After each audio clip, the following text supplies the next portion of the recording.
You are on the Block Party. I'm your host, Joyce Conroy, and this is Ernie's Corner. Really want to thank the Block Party family for the wonderful feedback you've given. We've really seen how jazz and rock and roll, there's lots of connections, and a lot of rock and roll performers have shared how jazz really influenced them. Now, Ernie, I am laughing because I am looking at this Gary Larson cartoon, and it really shows that these jazz greats are human. I mean, Ella Fitzgerald hits a flat note. The great Ella Fitzgerald. Yeah, this when I was putting together the content for the show today, I was thinking back. I have a file that I dump a lot of stuff into that sort of moves me or touches me or makes me laugh. And so I have this kind of, it's like Fibber McGee's closet. It's just packed with stuff. So for whatever reason, I was looking in that and I found this. And I remember when I was doing the Modern Jazz Quartet, I was already a jazz fan. But when I was doing the Modern Jazz Quartet, I came across this Gary Larson, huge fan of Gary Larson and the Far Side. I came across this cartoon and it just cracked me up. It cracked me up because it was so improbable. But at the end of it, the whole idea of it was the infamous awareness. And for me, the infamous awareness was jazz and the role that jazz played in my life. And jazz that I had loved, and loved while I was doing, but had kind of got put in the attic along with other stuff because I was really focusing on rock and roll and more corporate stuff. And those things like the Blues Masters that we had already talked about kind of got put away in the attic. And putting together this show today just really brought back a lot of great memories. I mean, it really did. And this was a series that I was able to do in 1970. So taking you back to the scene, I'm in New York. I've been there for about a year. I was working at Norman Levitt, where I had just done Jesus Christ Superstar and Aida and some of the other things that we had talked about. And a young designer named Jim Doyle was brought in to help me because my little segment of keeping Decca records started growing like crazy because Bill Levy and I, our relationship was more than just a business one. We enjoyed each other's company. We respected each other for what we did. And even though I wasn't that familiar with how high up the food chain he was in music and at Decca and where he had started, he was just a great guy who gave me a lot of work. And so the account started growing. So I was able to, and I was the only long-haired, full beard, kind of looked like a delivery guy that worked in the agency. All the rest of them wore ties every day and stuff. And I looked like a bum, really.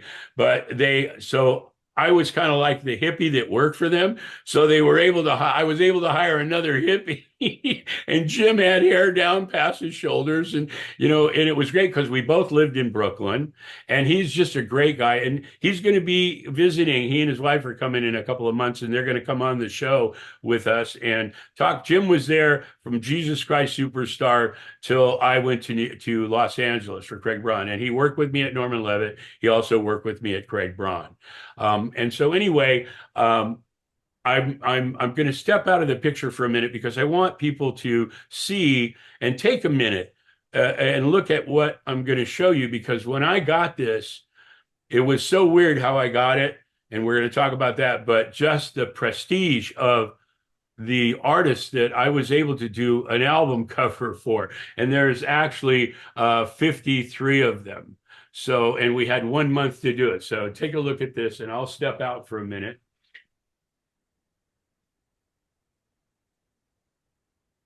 And, Oh, wow. So you get to see those names. I'm going to remain silent myself because, again, the Gold Dust series. Ernie, you've been talking about this. Really excited to hear this backstory today and yeah, just look at those names. I mean, it's the roots. I mean, and it's jazz, but it was so influential, like blues, in where music evolved. Oh, look at this. I got a hand in there. Ah, okay. Yet it's Uh, making a lot of color too. It's beautiful.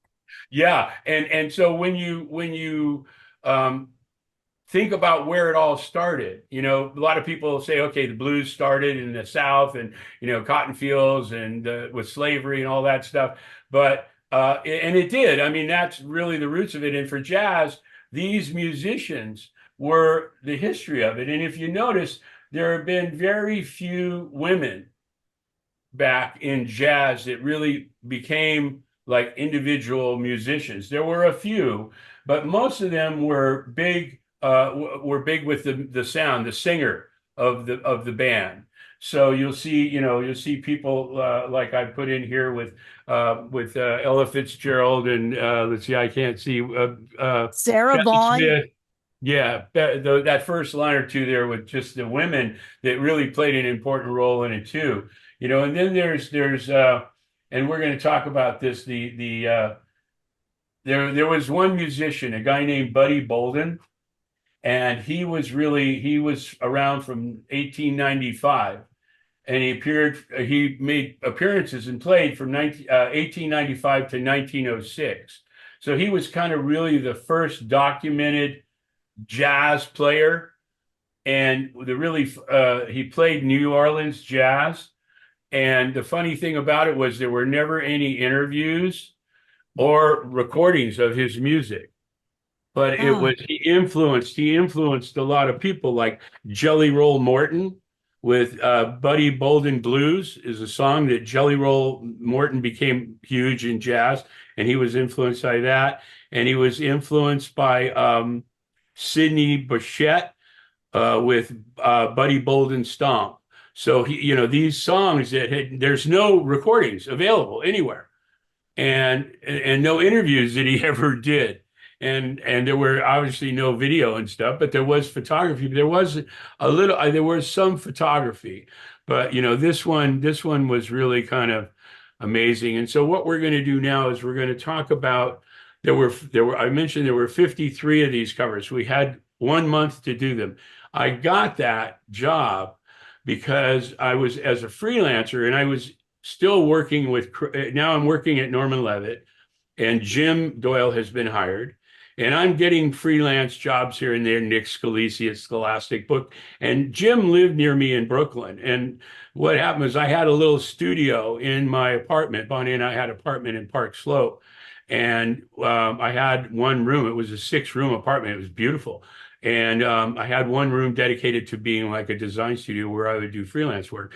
And Jim would come on down and we would sit there and do these covers. I had to come up with a cover that was universal enough to take each one of these 53, you know, photographs and songs and titles and other stuff.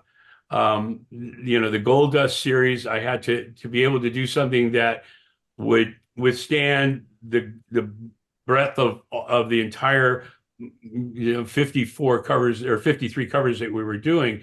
And that was the first goal. I did some sketches. I shared them with a guy named Bob Smith, who was, this goes back a little bit further. Before I took the job at Craig Braun, and I was still at Norman Levitt, I was pitching freelance work, and I was turned on to this guy named Bob Smith at Columbia Records. And he was someone that I had called on, and he liked my work. And I would take my portfolio and leave it downstairs in the building, the New York Life building that I worked in, with the guy that, you know, checked stuff in there. And I would have a portfolio so I could take it out during lunchtime or right after work and go make a call, you know, make a presentation to get freelance work, and then take the F train back to Brooklyn. So I was able to call on Bob. He really liked my work, and he was the head of marketing at Columbia. He was a songwriter and was one of the instrumental contributors to creating Shimmy Shimmy Cocoa Pop. You know that song? oh yes, is it Little Anthony and the Imperials? Yes, yeah. I Well, love that song. he was one of the writers for that Oh song. my gosh. Yeah, yeah. And so, but he became an executive at Columbia, and so he gave me this assignment to do an in-store counter display that promoted 6 easy listening artists. It was called Love Grows, and on Columbia Records, and I did this beautiful. I mean, and I have it. I have to dig it out, but we'll talk about that down the road, and we'll I was reminisce going to about. ask you about that. Yeah, I have it. I know I have it. I just have to get to it, and there's so many things to get to, and so little time to do everything in the day. But this one took a while to put together because it was one that was. I looked everywhere for it. I couldn't find it. Luckily, I had these press proofs and I was able to put together this presentation and I have pretty much all of them. I've selected several to show you guys and to talk about. But so Bob had given me this display, and this was while I was still at Norman Levitt, and Jim and I are working on it. And I actually did a cutout display that worked. It was 3 panels. It was beautiful, worked really cool, and he really loved it. And like I said, I'll find it, take pictures of it, and we'll talk about it. But so he really liked what I had done, and he had this series that he needed to get done. And the art department internally was way too swamped. And so he said, I've got this project, I've got a month on it. It's 53 jazz covers. And starting from the cool thing about it was that it started in the beginning and took it up pretty current. So there's some old artists that I had never heard of. And remember, back then there was no internet. So I got some vinyl with some of these, not each and every one of them, but some of the recordings. So Jim and I were able to listen to the stuff while we were doing the comps and the production. Jim had to do all the production stuff, and I helped him because there was just a lot of stuff to do, 30 days and 53 covers. And that's not just the cover, that's the back cover with all the text and stuff. So this is the template that I had come up with. And I'm going to send you individual ones of these as after the show so that you can show them bigger if you want. But this is the format that I came up with. I came up with this, putting their name big and then the title of the album. And then I had several photographs to choose from, some more than others. More current artists I had a lot of. The early artists from the turn of the century and stuff were very, very limited to what I had to choose from. But, and what I did here was in each one of these segments that I'm going to show you, you'll see how the format works. It's simple. We did the black and white photography on each one of them. And I tried to find, again, there wasn't a lot of selection to choose from in a lot of cases, but tried to do the best I could. And again, find a format that will, on the front cover, have the name of the album, and you'll see really small there.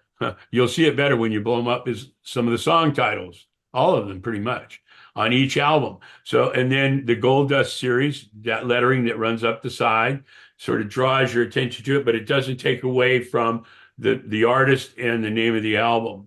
So I found this to be a very comfortable, even though it wasn't really symmetrical, which is my MO to do everything kind of symmetrical. It still was comfortable. It felt very familiar with what was going on in the newer movement of album covers that were being done for jazz artists. It sort of fit in. It didn't jump out as being, oh, look at me, I'm psychedelic or whatever. It sort of blended in. And again, you got to remember, this is 1970. I'm 20, I think I'm 24 or 24, right out of school.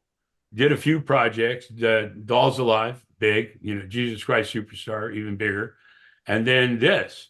And I had really never done anything in this format, and let alone very few album covers by this time. So going from doing 2 or 3 covers to now here's 53 covers to do in 30 days. Talk about a challenge. In our Block Party family, just letting you know, there's a wonderful video that goes along with our Ernie's Corner chats, and you will get to see the Ernie's Corner designs. Ernie, what comes out for me when I'm looking at these jazz covers is the word is dignified. Yeah. Sophisticated, dignified, yes, class, like the music itself. I mean, there was early on, it was different, but it got with people like Buddy Miles and, people like that.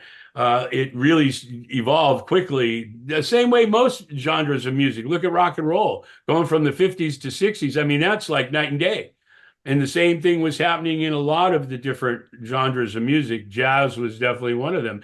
And, it's funny because the word jazz, let's see, no, the word hippie, I don't know whether you knew this or not, but the infamous word hippie in the 60s was sort of described by jazz fans, and it was token as someone that liked jazz was a hipster or a hippie and was known by society as a pot smoking skepticism person. So that's where hippie came from. It's so funny about how things like that you never think about, like honky. Okay, that was a white name that black people had for white people, white guys that were driving through black areas for hookers. And that whole honky thing, that's where that whole term came from, and it's just so funny how, things like that you never think about really had deep roots. I mean, I never knew I was a hippie, and I never knew still a hippie, and I never knew that that was the case. Did I had you? learned that too. When I was doing some research on the Orlons, they are a great Uh, Philadelphia vocal group, in right. South Street. There's a place where the hippies go, South Yeah. Street. And you think of the hippies, with the love beads, but apparently, no, even in Philadelphia, hipsters. That Yeah. was, they were Hipster. the people that really liked the music. They really liked art. And the South Street was a place where they can go and just let it all hang out. Yeah, sure. It's And like, nothing to do with love beads at the time, because this is way before, the late yeah, and then 60s. if you're going to San Francisco and wear flowers in your hair and Oh, beads, yes. Put it right in there. yeah, absolutely. It's so funny how all these things have deep roots in our culture, in our society, in our world. And jazz, I mean, jazz was, like I said, I was a jazz fan, but there were, and it was really mainly, jazz that I was from John Coltrane and, people like that. A lot of the artists, that are in this group of artists that we did the covers for. I'll go to this one and you'll see even more. And what I tried to do was, because women, there weren't that many. There were a couple of women that had their own bands, jazz bands, not early on, but into the 30s and 40s, but very few.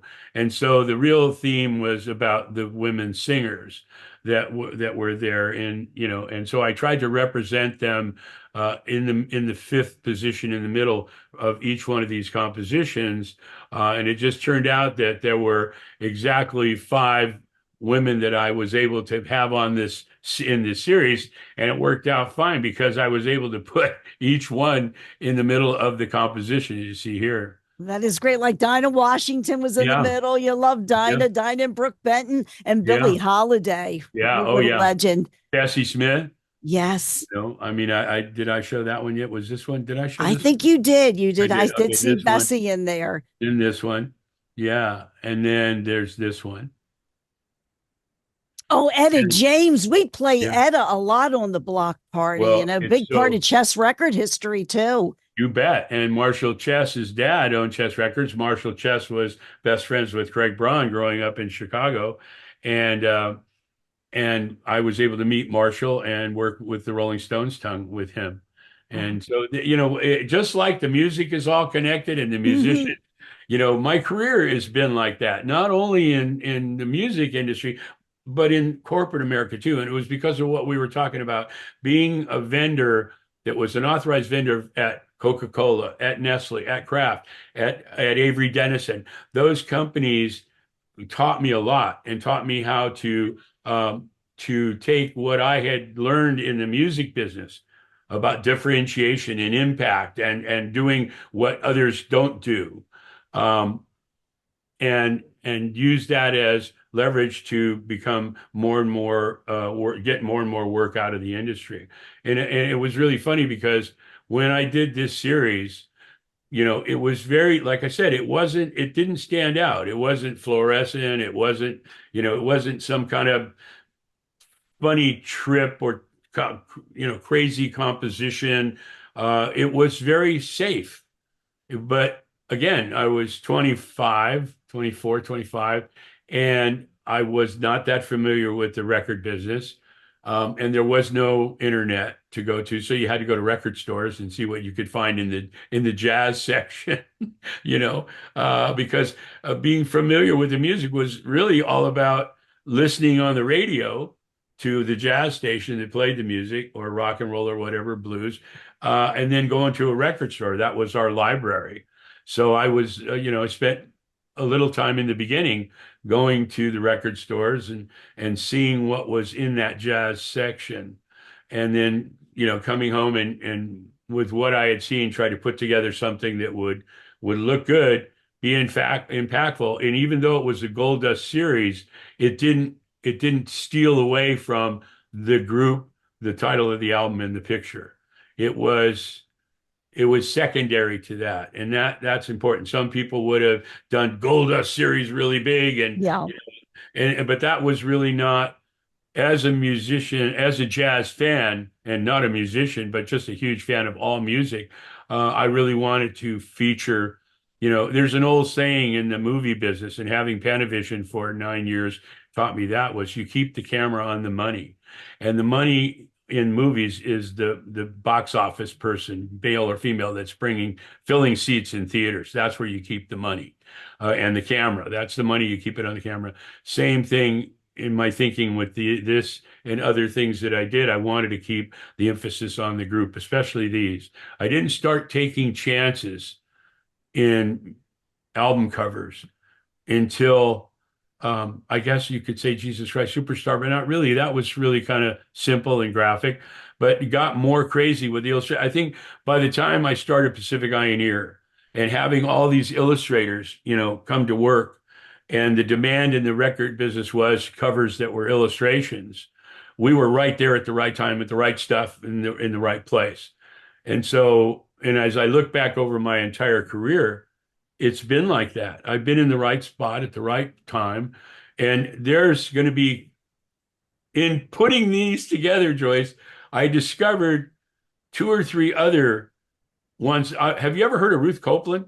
I not much, not much. See, I'm still Okay. learning. Well, I did an album for her. We're going to be talking about that in the future. And there's a few others that I found in going through stuff looking for these things. So, it's this 53 package deal here was really, really something, and really educational for me. And, just having the experience of being able to do something like this at 26, at 24, five, trying to remember, I graduated 24, 25. I was 25. I was 25 in a town that I didn't really know that many people, scared out of my mind because, what if the big thing then was, what if I get a project and I'm not able to come up with a solution? Oh my God, what am I going to do? What am I going to do? Now Bonnie's living here. We got an apartment. We got responsibilities. We got a cat. It's so weird how life is and how it all just fell in place. And I'm so blessed. I'm blessed to have Bonnie in my life, and you and the block party and all our wonderful neighbors. Our neighbors are just amazing. They really are. And they ask great questions, and they give us such great support.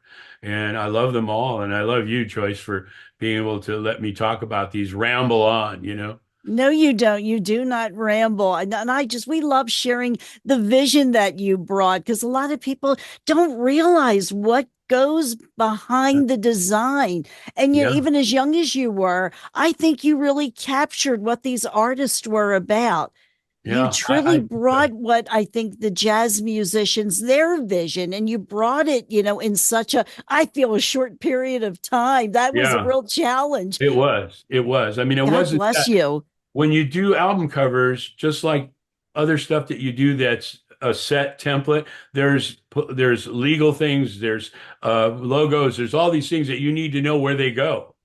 And as a seasoned person that did it, you would automatically know that, okay, the spine is an eighth inch, the type has to be 6 point, goes up and down on the spine. You'd have to have legal copy, you have to have copyrights, you have to all this stuff. And, I was just learning that. I was just learning that when I did Dolls Alive. We didn't have all that stuff. There were credits, but there was not all that stuff because it was international paper. It wasn't a record company. It was only 500 copies made. When you start doing things, and I learned that in the doing video and movies. I worked in movies for a while, doing movie posters, and then a lot of video packaging and stuff for Cartoon Network and New Line and a whole bunch of other companies. But that's another story, you know.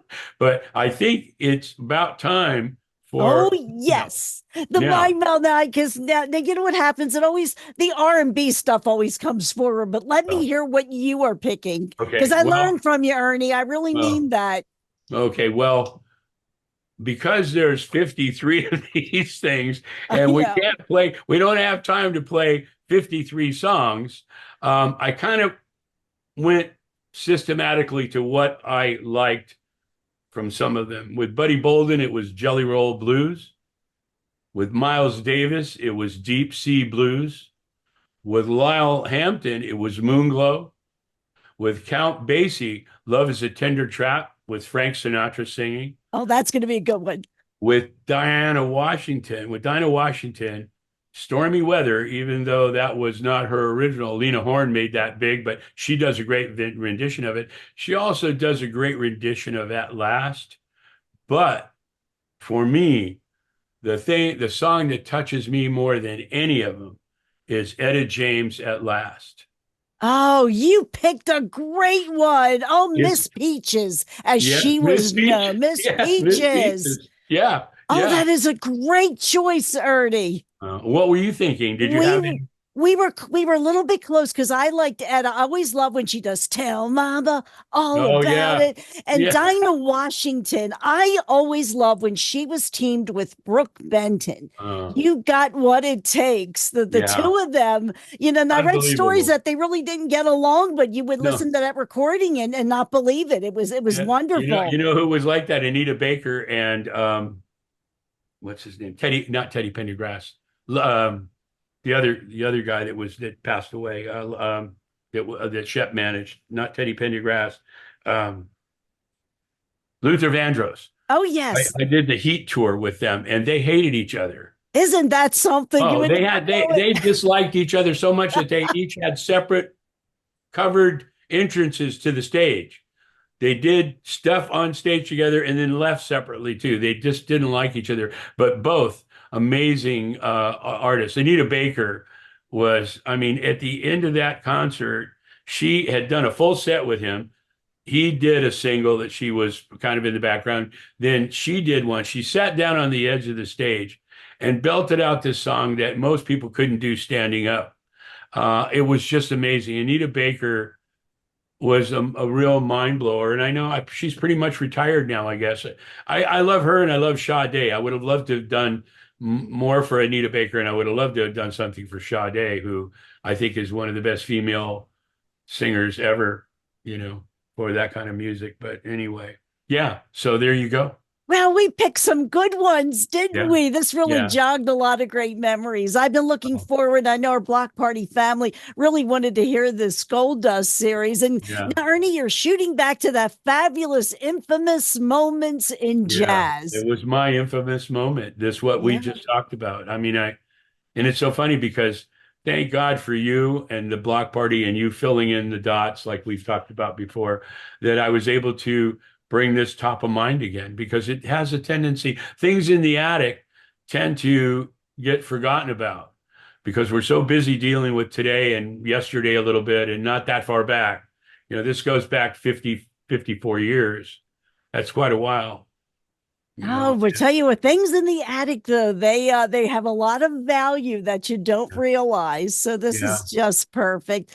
Oh, Ernie, thank you so much. And again, we are looking forward to the future shows. We Oh, like I said, so glad you have the Gold Dust series. And yeah. And then we're going to talk about Snow White and the Seven Seven Dwarfs on the Dwarfs, that's cutting next. room floor And is going that to be one, that going one on. is just it's a real killer. I love it. I mean, it's so sad that it never got done, but you know, again, I was just lucky to have kept it. I have the comp in pieces, but I have it and it's awesome. And it's again, you can see how the concept went from the idea of being a participant with Sesame Street, and then to this Snow White and the Seven Dwarfs, and then we went off to the Brady Bunch and the Monkeys and things like that. But this one was really, it would have been really great, and there's a great story to it. And again, Joyce, thank you so much for letting this happen. I love you for it. You're awesome. I love all our neighbors too.